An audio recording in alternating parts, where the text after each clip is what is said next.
ഇന്നത്തെ നമ്മുടെ റെസിപ്പി എന്ന് പറയുന്നത് നമ്മൾ യമനി മന്തിയാണ് തയ്യാറാക്കുന്നത്. അപ്പോൾ ഈ റെസിപ്പി എന്ന് പറയുന്നത് വളരെ എളുപ്പമാണ്. അതുപോലെ തന്നെ നമുക്ക് എല്ലാവർക്കും വീട്ടിൽ നല്ല അടിപൊളിയായിട്ട് നല്ല ടേസ്റ്റിൽ തന്നെ തയ്യാറാക്കി എടുക്കാനും പറ്റും. അപ്പോൾ ഈ ഒരു യമനി മന്തി തയ്യാറാക്കി നോക്കിയിട്ട് ഫീഡ്ബാക്ക് അറിയിക്കാൻ മറക്കരുത്. വീഡിയോ ഇഷ്ടപ്പെടുകയാണെന്നെങ്കിൽ ലൈക്കും കമൻറ്റും ഷെയറും സബ്സ്ക്രൈബും ചെയ്തേക്കണേ. നമുക്ക് വേഗം തന്നെ ഈ ഒരു വീഡിയോയിലോട്ട് പോകാം.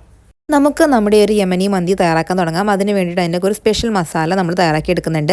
അതിന് വേണ്ടിയിട്ട് 2 ടീസ്പൂൺ അളവിൽ മുഴുവൻ മല്ലി, പിന്നെ 2 ടീസ്പൂൺ അളവിൽ ചെറിയ ജീരകം, പിന്നെ ഒരു 3 വെളുത്തുള്ളിയാണ് ചേർത്തിരിക്കുന്നത്. പിന്നെ നമ്മൾ അതിനകത്ത് ചേർത്ത് കൊടുക്കുന്നത് 1 ടേബിൾ സ്പൂൺ അളവിലാണ് കാശ്മീരി മുളക് പൊടിയാണ്. അതിനുവേണ്ടി കളറും ചേർത്ത് കൊടുക്കാം. പിന്നെ നമ്മൾ ഇതിനകത്തോട് ചേർത്ത് കൊടുക്കുന്ന 1/2 ടേബിൾ സ്പൂൺ അളവിൽ കുരുമുളക് പൊടി, ഒരു ചിക്കൻ ക്യൂബ്സ് ചേർത്തിട്ടുണ്ട്, ആവശ്യത്തിന് ഉപ്പ്. എന്നിട്ട് നന്നായിട്ട് പൊടിച്ചെടുത്ത് കൊണ്ടുവരാം. അപ്പോൾ ഉപ്പ് ചേർക്കുമ്പോൾ ശ്രദ്ധിക്കുക, ഈ ചിക്കൻ ക്യൂബിൽ ഓൾറെഡി ഉപ്പിൻ്റെ അംശം ഉള്ളതുകൊണ്ട് തന്നെ ഉപ്പ് കുറച്ച് ചേർത്താൽ മതി. ഇനി ഇതുപോലെ പൊടിച്ചെടുത്തിട്ടുണ്ട്, അത് മാറ്റി വെക്കണം. ഇനി നമ്മൾ എന്താണെന്ന് വെച്ച് കഴിഞ്ഞാൽ നമ്മളിതിലേക്ക് വേണ്ടി ചിക്കൻ എടുക്കുകയാണ്. ഞാനിപ്പോൾ ഇവിടെ 1 കിലോൻ്റെ അടുത്ത് വരുന്ന ചിക്കനാണ് എടുത്തിട്ടുള്ളത്. ഇനി നമ്മൾ നേരത്തെ പൊടിച്ച് വെച്ചിട്ടുള്ള ആ മസാല ഉണ്ടല്ലോ, അത് നമുക്ക് ഈ ഒരു ചിക്കനിലേക്ക് ചേർത്ത് കൊടുക്കാം. ഈ ഒരു മസാലയാണ് കേട്ടോ ഈ ഒരു യമനി മന്തിക്ക് നല്ലൊരു ഫ്ലേവർ കൊടുക്കുന്നത്. അപ്പോൾ നമ്മൾ എന്ത് ചെയ്യാം, ഈ ചിക്കനിൽ നന്നായിട്ട് തേച്ച് പിടിപ്പിക്കാം. ഇനി നിങ്ങളുടെ കയ്യിൽ മുഴുവൻ മല്ലി ഉണ്ടെങ്കിൽ അതാണ് ഏറ്റവും നല്ലത്. ഇനി അതില്ല എന്നുണ്ടെന്നുണ്ടെങ്കിൽ നിങ്ങൾക്ക് നമ്മുടെ മല്ലിപ്പൊടി ചേർത്താലും മതി, കുഴപ്പമൊന്നുമില്ല. ഇനി ഇതിലേക്ക് ഒരു 3 ടേബിൾ സ്പൂൺ അളവിൽ ഓയിൽ ചേർത്തിട്ടുണ്ട്. സൺഫ്ലവർ ഓയിലാണ് ഞാൻ എടുത്തിരിക്കുന്നത്. ഒലിവ് ഓയിലാണെങ്കിൽ കുറച്ചും കൂടി എക്സ്ട്രാ നല്ലൊരു ഫ്ലേവറും നല്ല ടേസ്റ്റും കിട്ടും, ആ ഒരു ഒതൻറ്റിക് ആയിട്ടുള്ള ടേസ്റ്റും കിട്ടും. ഇപ്പോൾ ഞാൻ മാരിനേറ്റ് ചെയ്ത് വെച്ചിട്ടുണ്ട്. ഇതൊരു മണിക്കൂർ നമുക്കൊന്ന് മാരിനേറ്റ് ചെയ്ത് മാറ്റി വയ്ക്കാം. ആ ഒരു സമയത്ത് നമുക്കിതിലേക്കുള്ള റൈസ് റെഡിയാക്കി എടുക്കണം. അതിന് വേണ്ടിയിട്ട് ഞാനിവിടെ സെല്ല റൈസ്, ബസ്മതി റൈസ് 2 കപ്പാണ് എടുത്തിരിക്കുന്നത്. അതൊരു 20 മിനിറ്റ് ഒന്ന് വെള്ളത്തിലൊന്ന് സോക്ക് ചെയ്ത് വെക്കണം. കുക്കിംഗ് ടൈം കുറഞ്ഞ് കിട്ടാനും നമ്മുടെ അരി നല്ല സോഫ്റ്റായിട്ട് നല്ല ടെക്സ്ചർ കിട്ടാനും വേണ്ടിയിട്ടാണ്. അപ്പോൾ ഞാനിപ്പോൾ ഇവിടെ നന്നായിട്ട് വെള്ളത്തിൽ സോക്ക് ചെയ്തതിന് ശേഷം കഴുകി എടുത്തുകൊണ്ട് വന്നിരിക്കുന്നതാണ് കേട്ടോ. അപ്പോൾ ഇത് നന്നായിട്ട് കഴുകിയിട്ട് ഊറ്റിയിട്ട് നമുക്ക് മാറ്റി വെക്കണം. വെള്ളം നന്നായി വാർത്തെടുക്കണം. ഇനി നമുക്ക് ഇതിലേക്കുള്ള റൈസ് ഈ ഒരു പ്രൊസീജിയർ തുടങ്ങാം, അതായത് മന്തി ഉണ്ടാക്കാൻ തുടങ്ങാം. അതിനുവേണ്ടി വലിയൊരു അടി കട്ടിയുള്ള പാത്രം വെക്കുക. അതിലേക്ക് 1/4 കപ്പ് അളവിൽ സൺഫ്ലവർ ഓയിലാണ് ഞാൻ എടുത്തിരിക്കുന്നത്. അതിന് പകരം നിങ്ങൾക്ക് ഒലിവ് ഓയിൽ എടുത്താലും കുഴപ്പമില്ല കേട്ടോ. ഫ്ലേവർ ഇല്ലാത്ത ഓയിൽ വേണം എടുക്കാൻ വേണ്ടിയിട്ട്. ഇതിലേക്ക് ഒരു 4-5 അല്ലി വെളുത്തുള്ളി ചതച്ചതാണ് ചേർത്ത് കൊടുക്കുന്നത്. ഓൾറെഡി മസാലയിൽ നമ്മൾ വെളുത്തുള്ളി ചേർത്തിട്ടുണ്ട്. അപ്പോൾ ഇതിലും ഇനി ചേർക്കുകയാണ്. അപ്പോൾ 4-5 അല്ലി ചേർത്താൽ മതി. നേരത്തെ നമ്മൾ 3 അല്ലിയാണല്ലോ ചേർത്തിട്ടുണ്ടായിരുന്നത്. ഒന്നിൻ്റെ അളവ് കൂടി പോകാതിരിക്കാൻ വേണ്ടി പ്രത്യേകം ശ്രദ്ധിക്കണം. ഇനി നമ്മൾ ഇതിനകത്തോട്ട് ചേർത്ത് കൊടുക്കുന്നത് കുറച്ച് സവാളയും ക്യാപ്സിക്കവും പച്ചമുളകുമാണ്. അപ്പോൾ ഞാനിപ്പോൾ ഇവിടെ ഒരു മീഡിയം വലിപ്പത്തിലുള്ള സവാള എടുത്തിട്ടുണ്ട്, അത് ഇതിലേക്ക് ചേർത്ത് കൊടുക്കുകയാണ്. ഈ മന്തിയൊക്കെ ഉണ്ടാക്കുമ്പോൾ നമ്മൾ പ്രത്യേകം ശ്രദ്ധിക്കേണ്ട ഒരു കാര്യം എന്ന് വെച്ച് കഴിഞ്ഞാൽ മസാലകൾ നമ്മൾ ചേർക്കുമ്പോൾ നമ്മൾ ഘട്ടം ഘട്ടമായിട്ടാണ് ചേർത്ത് കൊടുക്കുന്നത്. അപ്പോൾ മാരിനേഷൻ്റെ സമയത്ത് ചേർത്ത മസാലേനെ നമ്മൾ പിന്നെയും ചേർക്കുന്നുണ്ട്. അപ്പോൾ ചേർക്കുമ്പോൾ അളവിൽ കൂടി പോകാതിരിക്കാൻ വേണ്ടി പ്രത്യേകം ശ്രദ്ധിക്കണം കേട്ടോ, അല്ലെങ്കിൽ മസാല കുത്തലുണ്ടാകും. ഇനി നമ്മളിതിലേക്ക് ക്യാപ്സിക്കം ചേർത്ത് കൊടുക്കാം. ഒരു വലിയ ക്യാപ്സിക്കാണ് ചേർത്ത് കൊടുക്കുന്നത്. അത് നന്നായിട്ടൊന്ന് വഴന്ന് വരുമ്പോഴത്തേക്കും നമ്മൾ പച്ചമുളകും ചേർത്ത് കൊടുത്തിട്ടുണ്ട് കേട്ടോ. പച്ചമുളകിൻ്റെ എരിവ് നോക്കണം, ഇത് അധികം എരിവില്ലാത്ത പച്ചമുളകാണ്. ചെറുതായിട്ടൊന്ന് ഒരുപാട് അങ്ങനെ വഴന്നൊന്നും വരണ്ട. ചെറുതായിട്ടൊന്ന് വഴന്ന് അതിൻ്റെ പച്ചയൊക്കെ ഒന്ന് മാറി വരുമ്പോൾ നമ്മളിതിലേക്ക് വീണ്ടും നമ്മൾ സെയിം നേരത്തെ ചേർത്ത മസാല ചേർത്ത് കൊടുക്കുകയാണ്. നേരത്തെ നമ്മൾ മല്ലിയൊക്കെ ചേർത്തിട്ടുണ്ടല്ലോ, ചെറിയ ജീരകം. അതുകൊണ്ട് തന്നെ ഇതിനകത്തോട്ട് ഗ്രാമ്പൂ, പട്ട, ഏലക്ക, മല്ലിയും ചെറിയ ജീരകവും ചേർത്ത് കൊടുക്കുന്നുണ്ട്. ഇതിൻ്റെ എല്ലാത്തിൻ്റെയും അളവ് ഞാൻ ഡിസ്ക്രിപ്ഷൻ ബോക്സിൽ ഡീറ്റെയിൽ ആയിട്ട് കൊടുക്കുന്നുണ്ട്. പിന്നെ ഉണക്കനാരങ്ങ ചേർത്ത് കൊടുക്കുന്നുണ്ട് കേട്ടോ. ഈ മസാലയുടെയൊക്കെ പച്ചക്കുത്തം ഒന്ന് മാറി റെഡി ആയിട്ട് വരുമ്പോഴത്തേക്കും നേരത്തെ നമ്മൾ കഴുകി ഊറ്റി വൃത്തിയാക്കി വെച്ചിരിക്കുന്ന അരി ഉണ്ടല്ലോ, അത് നമ്മൾ ഇതിനകത്ത് ചേർത്ത് കൊടുക്കുകയാണ്. എന്നിട്ട് നമ്മൾ എന്ത് ചെയ്യുന്നത് വെച്ച് കഴിഞ്ഞാൽ ഈ അരി ഒന്ന് ഈ ഒരു ഇതിനകത്തിട്ടിട്ട് നന്നായിട്ടൊന്ന് റോസ്റ്റ് ചെയ്തെടുക്കണം. ഇങ്ങനെ ഇത് ഫ്രൈ ചെയ്തെടുക്കുമ്പോൾ ഒരു പ്രത്യേക ഫ്ലേവർ നമ്മുടെ അരിക്ക് കിട്ടും കേട്ടോ. അപ്പോൾ ഫ്രൈ ചെയ്തെടുക്കുന്നത് തന്നെയാണ് ഏറ്റവും നല്ലത്. ഫ്രൈ ചെയ്യാതെയും ചെയ്യാം കേട്ടോ, അതൊന്നും കുഴപ്പങ്ങളൊന്നുമില്ല. അപ്പം ഇതിങ്ങനെ, അതായത് വെള്ളം ഇതിന് പകരം അരി ഇടുന്നതിന് പകരം വെള്ളം ഒഴിച്ച് കൊടുത്തിട്ട് വെള്ളം തിളച്ച് വരുമ്പോൾ അതിനകത്തോട് അരി ഇട്ടിട്ട് അങ്ങനെ നിങ്ങൾക്ക് ചെയ്യാം.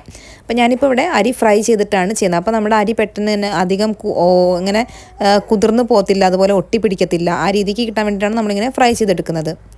നന്നായിട്ടൊന്ന് ഫ്രൈ ആയി ഒന്ന് മിക്സായി വന്ന് കഴിയുമ്പോഴത്തേക്കും നമ്മൾ ഇതിനകത്തോട് ചേർത്ത് കൊടുക്കുന്നത് വെള്ളമാണ് കേട്ടോ. തിളച്ച വെള്ളം ഒന്നല്ല, നോർമൽ വെള്ളമാണ് ചേർത്ത് കൊടുത്തിരിക്കുന്നത്.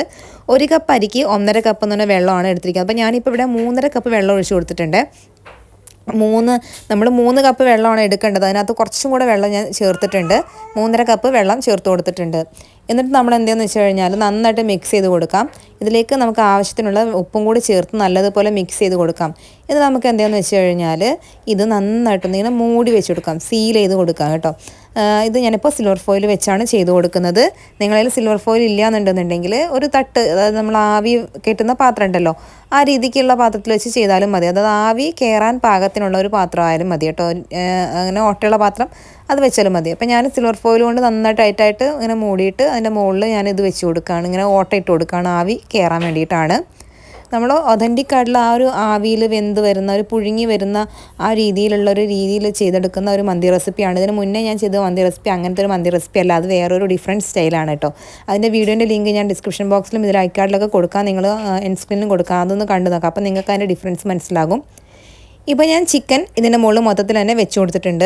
ഇനി നമ്മൾ എന്താണെന്ന് വെച്ച് കഴിഞ്ഞാൽ അതൊന്ന് നന്നായിട്ടൊന്ന് കവർ ചെയ്ത് കൊടുക്കണം. അത്യാവശ്യം നന്നായിട്ട് നല്ല ടൈറ്റായിട്ട് തന്നെ കവർ ചെയ്യണം, എയറൊന്നും പോകാത്ത, അതായത് ആവിയൊന്നും പോവാത്ത രീതിയിൽ തന്നെ വെക്കണം. ഈ ചിക്കൻ നന്നായിട്ട് പുഴുങ്ങി നന്നായിട്ട് വെന്ത് വരണം, അപ്പോൾ ആവി ഒട്ടും പോകാൻ പാടില്ല. പിന്നെ ആ ചിക്കൻ്റെ ഫ്ലേവറൊക്കെ നന്നായിട്ട് ഇതിനകത്തോട്ട് ഇറങ്ങി കിട്ടാൻ വേണം കേട്ടോ. പിന്നെ നമ്മൾ എടുക്കുന്ന ചിക്കന് സ്കിന്നോട് കൂടിയുള്ള ചിക്കൻ ആണെങ്കിൽ കുറച്ചും കൂടി എക്സ്ട്രാ നല്ലൊരു ഫ്ലേവറും ഫാറ്റൊക്കെ കൂടുതലുണ്ടാവുമല്ലോ, അപ്പോൾ നമുക്ക് എക്സ്ട്രാ നല്ലൊരു ഫ്ലേവർ കിട്ടും. നിങ്ങൾ അങ്ങനെ സെലക്ട് ചെയ്യണം. ഞാൻ ഇങ്ങനെയാണ് എടുത്തിരിക്കുന്നത് കേട്ടോ. എനിക്കങ്ങനെ കിട്ടിയതുകൊണ്ടാണ്. നിങ്ങൾ അങ്ങനെ എടുക്കുകയാണെങ്കിൽ കുറച്ചും കൂടെ ബെറ്റർ ആയിരിക്കും. മന്തി ഉണ്ടാക്കുമ്പോൾ സ്കിന്നോട് കൂടിയുള്ളതാണ് ഏറ്റവും നല്ലത്. ഈ അടച്ച് വെക്കുക, എന്നിട്ടൊരു മീഡിയം ഫ്ലെയിമിൽ ആദ്യം ഒരു 10 മിനിറ്റ് വെക്കുക. എന്നിട്ട് നമ്മൾ ലോ ഫ്ലെയിമിൽ ഒരു 1 അവർ വെക്കുക കേട്ടോ. 30 മിനിറ്റ്സ് എന്തായാലും വെക്കണം. അത് കഴിഞ്ഞിട്ട് 1 അവർ കഴിഞ്ഞിട്ട് നമുക്ക് തുറന്ന് നോക്കാം. 30 മിനിറ്റൊക്കെ കഴിഞ്ഞിട്ട് നമ്മളൊന്ന് ഓഫാക്കാം. എന്നിട്ട് നമുക്ക് 30-35 മിനിറ്റ് കഴിഞ്ഞ് ഓഫാക്കിയിട്ട് പിന്നെ ഒരു കുറച്ചും കൂടെ ഒന്ന് ആവിയിലിരുന്നോട്ടെ. അതിന് ശേഷം നമുക്ക് തുറന്നു. ഞാനിപ്പോൾ ഒരു മണിക്കൂർ കഴിഞ്ഞിട്ടാണ് തുറന്ന് നോക്കുന്നത് കേട്ടോ.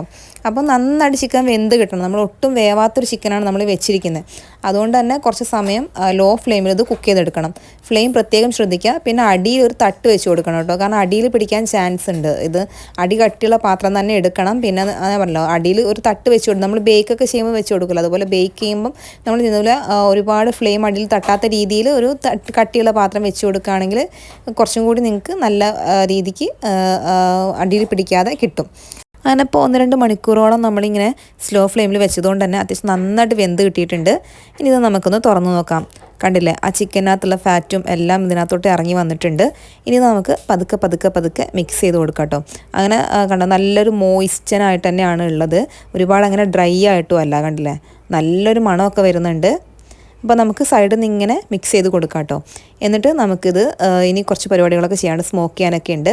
അപ്പോൾ ഞാൻ ചിക്കനും ബാക്കി ഉണ്ടാകുന്ന ചിക്കനിൽ കുറച്ച് മസാലയൊക്കെ ഉണ്ടല്ലോ, അത് ഞാൻ മുകളിലേക്ക് വെച്ച് കൊടുക്കുകയാണ്. എന്നിട്ട് അതിൻ്റെ മുകളിൽ ചിക്കൻ നമ്മൾ നേരത്തെ വേവിച്ച ചിക്കൻ വെച്ച് കൊടുക്കുകയാണ്. എന്നിട്ട് ഇനി എന്താ ചെയ്യണമെന്ന് വെച്ച് കഴിഞ്ഞാൽ നമ്മൾ ഇതിനകത്തോട്ട് മെയിൻ ഒരു ഫ്ലേവർ എന്ന് പറഞ്ഞാൽ സാഫ്രോണാണ്. അപ്പം സാഫ്രോൺ കലക്കിയിട്ടുള്ള ആ വെള്ളം ഞാൻ ഈ ചിക്കൻ്റെ മുകളിൽ ഇങ്ങനെ ഒഴിച്ചു കൊടുക്കുകയാണ്. അത് വേണമെങ്കിൽ നിങ്ങൾക്ക് സാഫ്രോൺ കലങ്ങാൻ നല്ല കട്ടിക്ക് കലക്കിയിട്ട് ചിക്കൻ്റെ മുകളിൽ ഇങ്ങനെ സ്പ്രെഡ് ചെയ്ത് കൊടുത്താലും മതി കേട്ടോ. അപ്പോൾ ആ ഒരു റെഡ് കളറൊക്കെ കിട്ടും. അങ്ങനെ ചെയ്യാം കേട്ടോ. പിന്നെ കളർ വേണ്ടവർക്ക് കളറൊക്കെ ചേർത്ത് കൊടുക്കാം. അപ്പോൾ നമ്മൾ വീട്ടിലുണ്ടാക്കുന്ന ഫുഡിൽ തന്നെ വെറുതെ ഇങ്ങനെ കളറൊന്നും ആഡ് ചെയ്യേണ്ടെന്ന് വിചാരിച്ചിട്ടാണ് ഞാനതൊന്നും ചെയ്യാത്തത്. പല ആളുകളും അങ്ങനെയൊക്കെ ചെയ്യുന്നത് കണ്ടിട്ടുണ്ട്. എനിക്കതിനോട് ഒട്ടും താല്പര്യമില്ല. നമ്മൾ പുറത്തുനിന്നൊക്കെ കഴിക്കുന്നതിൽ ഓൾറെഡി കളറും മറ്റും ആഡ് ചെയ്തിട്ടാണ് വരുന്നത്. അപ്പോൾ വെറുതെ വീട്ടിലുള്ള ഫുഡിലും എന്തിനാണ് അങ്ങനെയൊക്കെ ചെയ്യുന്നത് വിചാരിച്ചിട്ടാണ് ഞാനത് ചെയ്യാത്തത്. നിങ്ങൾക്ക് വേണമെങ്കിൽ അതൊക്കെ ചെയ്യാം. എന്നിട്ട് നമ്മൾ സാധാ പച്ചമുളകൊക്കെ കുത്തിയിട്ട് നോർമലി നമ്മൾ മന്തിക്ക് സ്മോക്ക് ചെയ്യുന്നത് പോലെ നമ്മൾ സ്മോക്ക് ചെയ്തെടുക്കുക. ഈ സമയത്ത് ഫ്ലെയിം ഒന്നും കത്തിക്കേണ്ട ആവശ്യമില്ല കേട്ടോ. ജസ്റ്റ് ഫ്ലെയിം ഒന്ന് സ്മോക്ക് ചെയ്തെടുത്താൽ മതി. എന്നിട്ട് നമുക്ക് പച്ചമുളകും ആ സത്തൊക്കെ ഇതിനകത്തോട്ട് ഇറങ്ങിക്കഴിഞ്ഞാൽ നമുക്കൊന്ന് മിക്സ് ചെയ്ത് കൊടുക്കാം കേട്ടോ. അപ്പോൾ അടിയിൽ കുറച്ച് ഇങ്ങനെ ചെറുതായിട്ട് ഉണ്ടാവും കേട്ടോ. നമ്മൾ എത്രയും നേരം നമ്മൾ സ്ലോ ഫ്ലെയിമിൽ കുക്ക് ചെയ്യുന്നതുകൊണ്ട് തന്നെ അടിയിൽ കുറച്ച് ഭാഗം ഒന്ന് ഇങ്ങനെ അടി പിടിച്ചതുപോലെ ഉണ്ടാവും കേട്ടോ. പക്ഷെ അത് കഴിക്കാൻ നല്ല ടേസ്റ്റാണ്. കരിഞ്ഞിട്ടും ഉണ്ടാവില്ല, എന്നാൽ ഒരു കട്ടിയായിട്ടുള്ളൊരു ഫീലിങ്ങുള്ള ഒരു ലെയർ ചോറ് ഉണ്ടാവും കേട്ടോ. ഉണ്ടായിട്ടുണ്ടായിരുന്നു. അത് കുഴപ്പമൊന്നുമില്ല, അത് കഴിക്കാൻ നല്ല ടേസ്റ്റാണ്. കരിയൂല കേട്ടോ ഒരിക്കലും. ഫ്ലെയിം അത്രയും കൂട്ടി വെക്കരുത്, കുറച്ച് വെക്കുക. അപ്പോൾ ഞാൻ രാവിലെ ഉണ്ടാക്കിയതുകൊണ്ട് ഞാൻ മോൾക്ക് ടിഫിൻ ബോക്സിലേക്കൊക്കെ കൊടുത്തു വിട്ടിട്ടുണ്ടായിരുന്നു. മയണൈസോ നിങ്ങൾക്ക് ഇഷ്ടപ്പെട്ട സലാഡൊക്കെ ആയിട്ട് കഴിക്കാൻ അടിപൊളിയാണ്. വീഡിയോ ഇഷ്ടപ്പെടുകയാണെങ്കിൽ ലൈക്കും കമൻറ്റും ഷെയറും സബ്സ്ക്രൈബും ചെയ്തേക്കാം. മറ്റൊരു നല്ല വീഡിയോ ആയിട്ട് കാണാം. അതുവരേക്കും tata bye. Thank you for watching.